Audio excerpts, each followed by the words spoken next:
오늘은 제4과 복음에서 삼형자로의 연결고리, 복음 또 삼형자로 살아가야 할 나, 이 양자를 연결시켜주는 고리는 무엇인가, 그 고리 속에서 우리가 무엇을 구체적으로 해야 할 것인가 하는 것들을 함께 묵상하는 시간입니다. 신약 성경은 복음서로 시작하여 사도행전과 로마서로 이어지고 있습니다. 그 순서가 지닌 의미를 설명해 보십시오. 신약 성경은 제일 먼저 복음서로 시작되지 않습니까?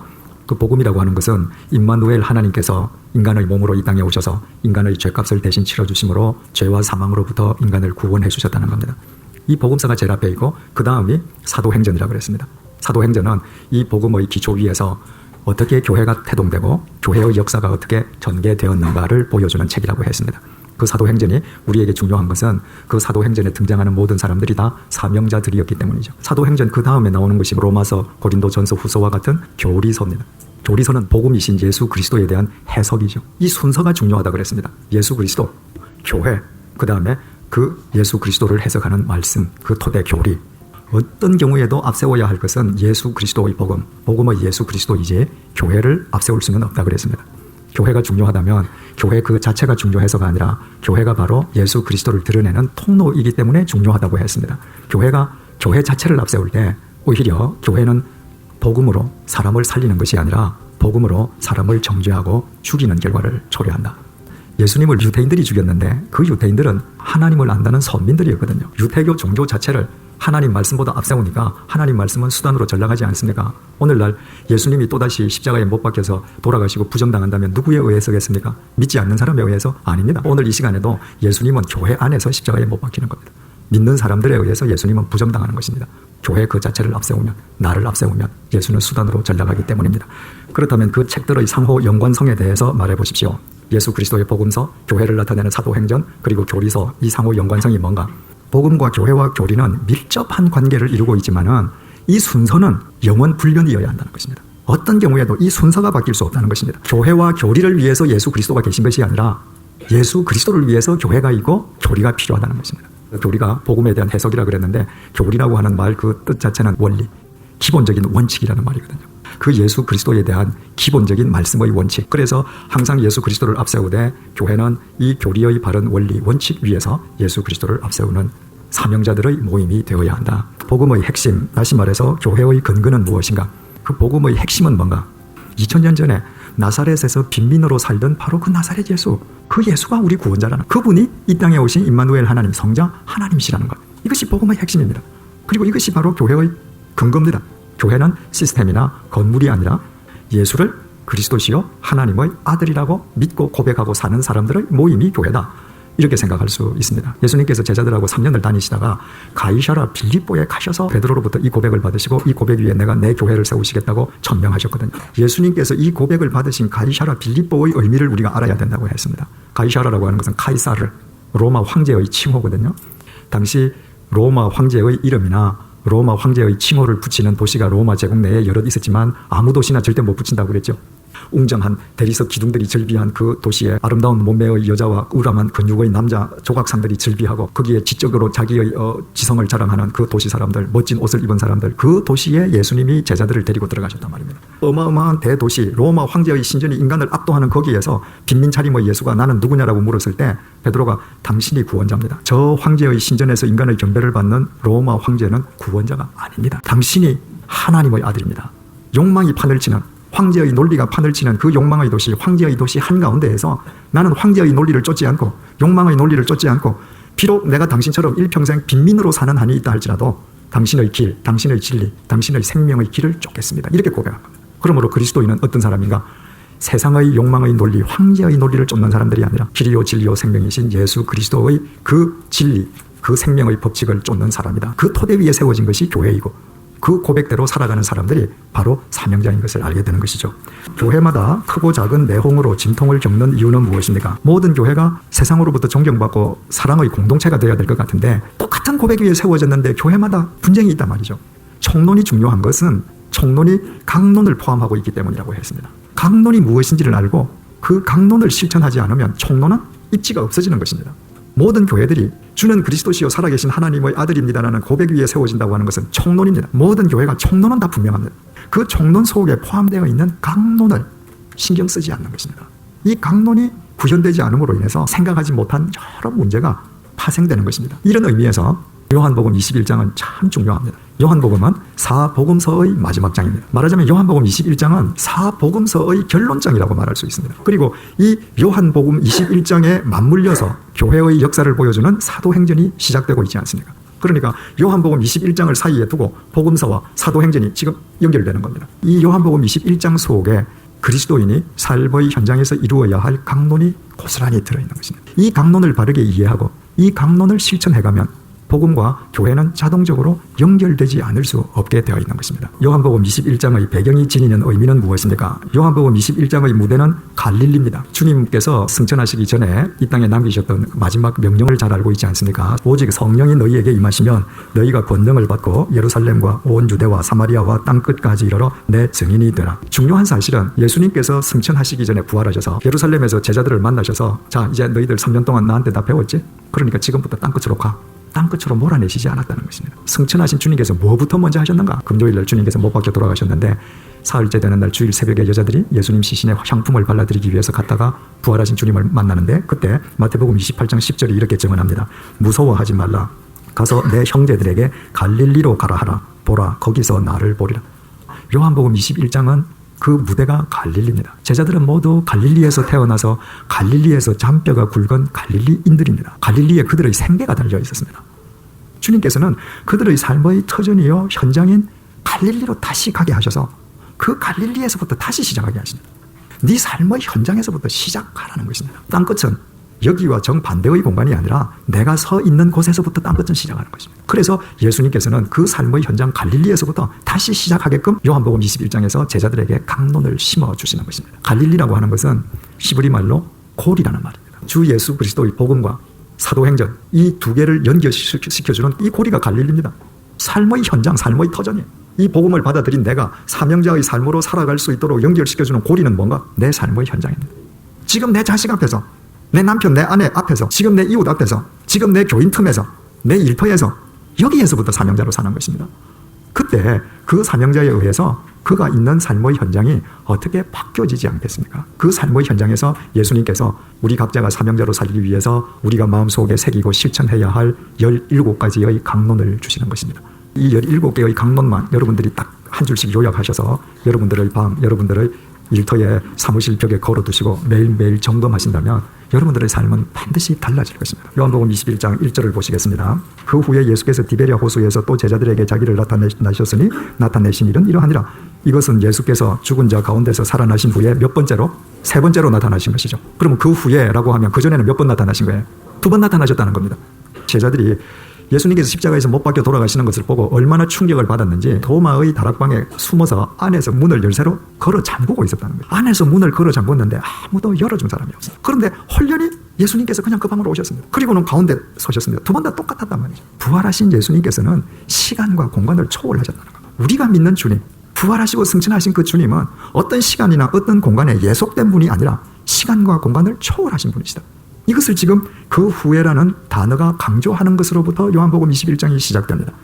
예수 그리스도가 시공을 초월하는 분이라는 걸 왜 강조하고 시작하는가?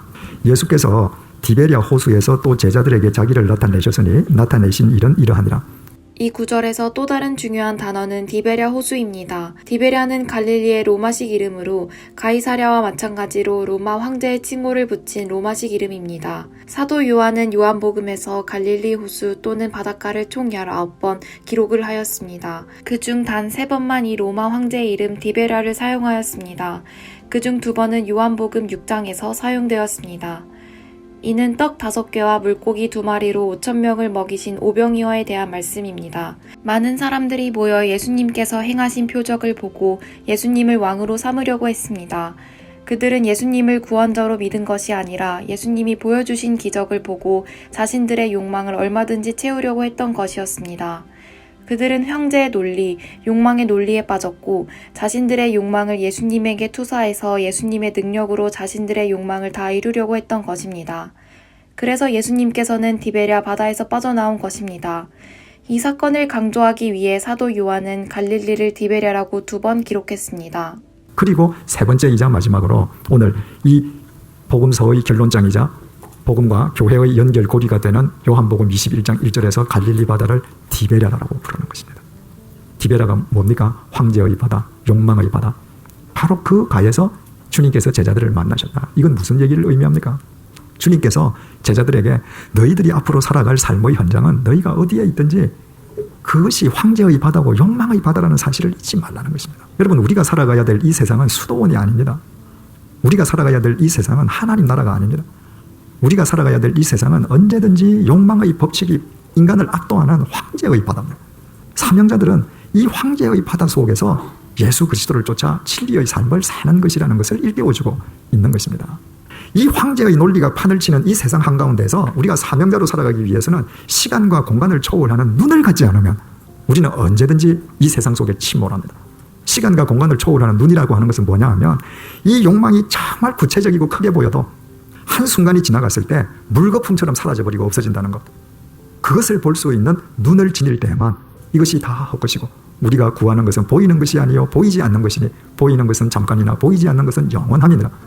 우리가 참된 사명자로 살아갈 수 있게 되는 겁니다. 그러므로 우리가 첫 번째 강론으로서 할 수 있는 것은 사명자는 자기 삶의 현장이 디베랴임을 알고 디베랴에서 예수 그리스도를 쫓는 사람이다. 이 예배당방 내 삶의 현장이 바로 욕망의 바다다. 황제의 바다 디베랴다. 그것을 자각하고 그럼에도 불구하고 거기에서 시공을 초월하는 눈으로 예수 그리스도를 쫓는 사람이 그리스도인이요 사명자다 하는 것을 알고 실천하는 사람이죠. 두 번째로 2절에서 3절을 한번 보십시다. 시몬 베드로와 디두모라 하는 도마와 갈릴리 가나 사람 나다나엘과 세베대의 아들들과 또 다른 제자 둘이 함께 있더니 시몬 베드로가 나는 물고기 잡으러 가노라 하니 그들이 우리도 함께 가겠다 하고 나가서 배에 올랐다. 이들이 예수님과 3년을 같이 살았는데도 갈릴리 바다 자기 삶의 현장에 가서 그 욕망의 바다를 보는 순간에 욕망의 바다에서 욕망의 그물질을 했다는 것입니다. 예수님이 분명히 거기서 만나자 하셨고 그 갈릴리 바닷가에 서 계시는데도 제자들은 예수님을 알아보지도 못하고 욕망의 헛 그물질을 하고 있는 것입니다. 욕망의 바다에서 밤새도록 욕망의 그물질을 했는데 그날 밤에 아무것도 잡지 못했다. 욕망은 물거품과 같아서 실체가 없는 것이거든요. 내가 많이 움켜쥐는 것 같지만 결국은 빈손일 수밖에 없습니다. 내가 욕망만 따라서 살면 평생을 그물질해도 평생 아무것도 실체로 가질 수 있는 건 없는 것이죠. 누가 이렇게 만들었는가? 이 주동자가 누굽니까? 베드로입니다. 지금 7명이 있는데 베드로 한 사람이 6명을 줄줄줄줄줄 달고 욕망의 바다에 가서 욕망의 헛 그물질을 하게 한 것입니다. 내가 지금 누구를 인도하고 있는 자리에 있는 사람이라면 내가 지금 이 사람들을 어디로 데리고 가고 있는가? 내가 지금 이 사람들을 평생을 욕망의 헛그물질하고 나중에 인생 끝날 때에 빈손이 되게 하는 그 일을 내가 시키는 것 아닌가? 내가 세상 속에서 함께 살아가더라도 이 사람들에게 이 세상을 뛰어넘는 영원한 것을 내가 알게 하면서 함께 동행하는가? 생각해 볼 필요가 있는 것이죠. 연봉만을 위해서 목적을 삼고 연봉만을 위해서 여러분들이 사람을 끌고 가면 여러분들도 빈손되고 하나님 앞에서 다른 사람도 빈손되게 합니다. 내가 지금 누군가를 따라가는 사람이라면 내가 왜 이 사람 따라가는가? 질문해야 됩니다. 이것이 정말 내가 호흡이 끊어질 때에 내가 후회하지 않을 영원한 길이 여기에 있기 때문에 내가 저 사람 추종하는가? 아니면 단순히 돈인가? 이득인가? 이거 생각하지 않으면 여기 6명 제자들처럼 베드로 따라갔다가 밤새도록 헛구물질하고 빈손되는 인생 살 수밖에 없는 것입니다. 세 번째로 4절 말씀 보시겠습니다. 날이 새어갈 때에 예수께서 바닷가에 서셨으나 제자들이 예수신 줄 알지 못하는지라. 원문은 예수님께서 서셨다는 것은 과거형인데 제자들이 예수님을 알아보지 못했다는 것은 과거 완료형으로 기록되어 있습니다. 2000년 전에 예수님은 지금 현재형으로 서 계시는 거예요. 현재형으로 서 계시는데 제자들은 과거형으로 예수님을 잊어버렸다는 것입니다. 주일날 예배 끝나고 댁에 가실 때 어떻게 합니까? 예수님 주머니 넣어버리잖아. 과거형으로 넣어버립니다. 일주일 내내 여러분의 삶의 현장에 현재형으로 계시는 예수님 의식하지 않습니다. 왜? 과거형으로 주머니에 넣었거든요. 제자들이 3년 동안 예수님을 만났고 예수님과 살았고 예수님께서 갈릴리에서 만나자고 말씀하셔서 갈릴리에 갔는데도 그들은 예수님 뒷주머니에 넣고 있는 거예요. 과거형으로. 볼 생각을 하지 않는 것입니다. 그리스도인들 가운데에 간증 문화가 크게 뿌리 내리고 있습니다. 간증이라는 것은 현재형의 주님을 고백하는 게 아닙니다. 과거의 주님을 고백하는 거예요. 과거에 그때 그랬는데 이렇게 해주셨다는 것입니다. 주님을 다 과거에 묶어두는 겁니다. 그러니까 내 삶의 현장에서는 주님이 보이지 않는 겁니다. 간증 강사하시는 분들의 이야기처럼 드라마틱한 무슨 사건이 나한테 일어나지 않으면 주님은 나하고 함께 계신 것처럼 느껴지지 않는 것입니다. 모세가 40년 동안 미디안 광야에서 양치기 생활하지 않았습니까? 그러다가 시내산에서 하나님의 부르심을 받죠. 그 하나님께서 모세에게 명령하신 내용이 뭡니까? 너 애굽으로 가서 거기에서 고통받는 내 백성을 해방시키라는 것이거든요. 하나님께 이렇게 질문을 합니다. 하나님, 내가 에집트로 돌아갔을 때 내 백성에게 당신을 뭐라고 소개해야 되겠습니까? 그때 하나님께서 이렇게 대답하셨습니다. 히브리 말로 하야 아쉐르, 이걸 우리말은 스스로 있는 자다 이렇게 번역했습니다. 그런데 이 말을 영어 성경이 더 은혜롭게 번역을 했습니다. I am who I am, 현재형으로 번역했습니다. 나는 현재형으로 존재하는 현재 나다. 하나님은 내가 언제 어디에 있든지 현재형으로 나와 함께 하십니다. 모세가 나는 언제나 현재형으로 너와 함께 한다는 이 하나님의 말씀 한마디 믿고 에집트로 되돌아갔습니다. 나는 부족해도 80 노인이라도 그분이 현재형으로 늘 나와 함께 하시면 내가 못 갈 거 없다는 것이죠. 할 수 있다는 것이죠. 그 용기의 원천이 뭡니까? 현재형으로 함께 계신 삼위일체 하나님. 그 하나님에 대한 믿음으로 간 것입니다. 하나님이 내 곁에 언제나 현재형으로 계신다는 것을 믿으면 내 인생이 칠흑 같은 터널 속에 들어가 있어도 거기에도 하나님 뜻이 있는 겁니다. 하나님이 현재형으로 내 곁에 계신 것을 알면 내 인생 앞에 내가 열 수 없는 인생 문의 빗장이 쳐져 있어도 거기에도 하나님 뜻이 있는 겁니다. 현재형으로 계신 하나님을 믿을 때에만 내가 어떤 상황 속에서도 사명자로 살아갈 수 있는 것입니다. 그분이 내 곁에 계시는데 어떤 상황이 사명자로 살아가는 나를 주저앉힐 수 있겠습니까? 어떤 상황인들 한치의 오차도 없는 그분의 섭리가 이루어지지 않는 상황이 어디에 있겠습니까? 그리고 그 하나님이 내가 이 욕망의 바다 속에서 욕망의 파도를 거슬러 올라가려고 하는 그 현장에 같이 계실 것입니다. 그래서 우리는 어떤 상황 속에서도 사명자로 살아갈 수 있게 되는 것입니다. 다섯 번째로 5절 보시겠습니다. 예수께서 이르시되 얘들아 너희에게 고기가 있느냐 대답하되 없나이다. 예수님께서 현재형으로 서 계신데도 몰랐잖아요. 과거형으로 잊어버렸잖아요. 자기 능력만을 믿고 욕망의 바다에서 밤새도록 욕망의 그물질을 했는데 그날 그 욕망의 그물질이 실패했기 때문에 자기들의 능력으로 욕망의 그물질이 한계에 닿고 더 이상 아무것도 할 수 없게 되었을 때 주님의 음성이 들렸습니다. 그래서 응답하게 됩니다. 이 세상을 사명자로 살아갈 때 실패할 수 있습니다. 그로 인해서 우리가 고난을 겪을 수 있습니다. 그러나 실패와 고난은 현재형으로 계신 하나님의 말씀을 듣기 시작하는 시발점이 됩니다. 그래서 내가 지금 실패했다, 내가 고난 속에 있다, 두려워하지 마십시오. 지금이야말로 그분과 더불어서 말씀의 관계를 회복할 때인 것입니다. 시편 119편 71절 72절 시인이 이렇게 고백하지 않습니까? 실패하고 고난 당하고 나서 비로소 하나님의 말씀을 내가 배우고 알아듣게 되었습니다. 중요한 사실은 이들이 그 욕망의 그물질의 실패를 통해서 주님의 말씀을 듣게 되었는데 주님께서 사용하신 호칭입니다. 제자들아 이렇게 말씀하시지 않았습니다. 형제들아 이렇게 말씀하시지도 않았습니다. 이 순간 주님께서 사용하신 호칭이 얘들아입니다. 얘들아. 그 헬라말로 파이디아라고 기록이 되어 있는데 파이디아는 영아나 유아처럼 가장 어린 아이를 뜻합니다. 어른이 가장 어린 애들을 부를 때 쓰는 용어가 파이디온입니다. 이건 무엇을 의미하겠습니까? 바로 이 제자들이 그 욕망의 그물의 헛그물질을 통해서 낮고 낮은 어린이 마음이 되었을 때 비로소 예수님의 말씀이 담기기 시작했다는 것입니다. 사명자는 일평생 주님 앞에서 낮고 낮은 어린이의 마음을 견지하는 사람입니다. 그때에만 주님의 말씀을 쫓아서 살 수 있습니다. 우리 하나님께서는 살아계신 분이시기 때문에 우리가 하나님의 말씀을 쫓아서 살고 하나님을 영화롭게 하면 하나님께서는 어떤 의미에서든지 우리를 존귀하게 세워주신다고 했습니다. 그때 대부분의 사람들이 교만에 빠지는 겁니다. 그래서 몰락하는 것입니다. 하나님께서 나를 세워주실 때에도 어린 마음을 지닐 때 그 하나님에 의해서 우리의 삶은 날로 더 아름다운 향기를 풍겨가게 되는 것이죠. 잠언서 18장 12절 사람의 마음의 교만은 멸망의 선봉이요 겸손은 존귀의 길잡이이니라. 교만하면 멸망할 수밖에 없고 겸손하면 하나님에 의해서 계속 존귀해진다. 그 겸손한 것은 낮고 낮은 마음을 갖는 것이죠. 그리스도인들은 그리스도의 장성한 분량이 충만한 데 이르기까지 자라나야 되잖아요. 우리가 하나님을 모를 때 다 내가 하나님이었거든요. 그래서 하나님 앞에서 내가 계속 자라간다는 것은 내 신앙이 자라나는 만큼 하나님 앞에서 내 심령은 더 낮아지는 것입니다. 그분만 내 삶 속에서 역사하게 만드는 것이죠. 고린도전서 10장 12절입니다. 그런즉 선줄로 생각하는 자는 넘어질까 조심하라. 어른이라고 생각하는 자는 하나님 앞에서 스스로 꺾어질까 조심해라. 하나님 앞에서 어른 되지 말라는 것입니다. 또 고린도후서 12장 9절입니다. 나에게 이르시기를 내 은혜가 네게 족하도다. 이는 내 능력이 약한 데서 온전하여 짐이라 하신지라.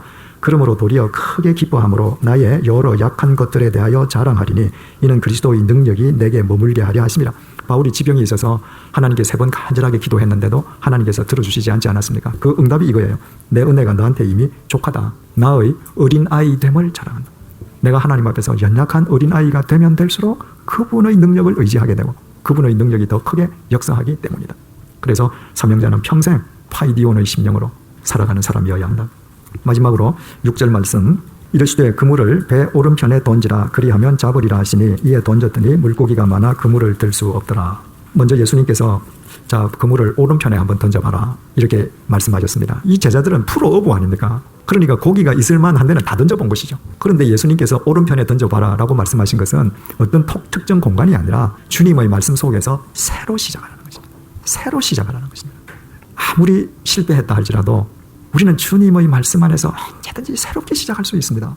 내가 주님 앞에서 새롭게 시작할 때 지난 세월의 모든 실패마저도 주님 안에서 합력해서 선을 이루게 되는 것입니다. 그래서 우리에게는 늘 소망이 있는 것이죠. 그러나 우리가 하나님의 말씀 속에서 새롭게 사명자로 살아가겠다라고 할 때 내가 상상할 수 없었던 일, 내가 생각해도 불가능하다고 생각하는 일들이 하나님에 의해 이루어진다는 것입니다. 그래서 제자들이 밤새도록 실패했는데 얘들아 이제 오른편에 던지면서 새롭게 시작해볼래? 그 주님과의 관계의 회복 속에서 다시 던졌는데 어떻게 되느냐 하면 11절에 가면 더 구체적으로 설명을 해줍니다. 시몬 베드로가 올라가서 그물을 육지에 끌어올리니 가득히 찬 큰 물고기가 153마리라 이같이 많으나 그물이 찢어지지 아니하였더라. 물고기가 이렇게 많은데 그물이 찢어지지 않았다. 찢어져야 될 그물들이 안 찢어졌는데 그 그물들 안에 지금 물고기들이 있지 않습니까? 이 물고기라는 말이 헬라 말로 익디스라고 기록이 되어 있습니다. 이 익디스라고 하는 것은 헬라 알파벳 5글자로 이루어져 있는데 이 5글자는 바로 복음의 핵심을 5자로 표현했을 때의 이니셜 첫 글자를 합친 게 바로 익디스가 됩니다.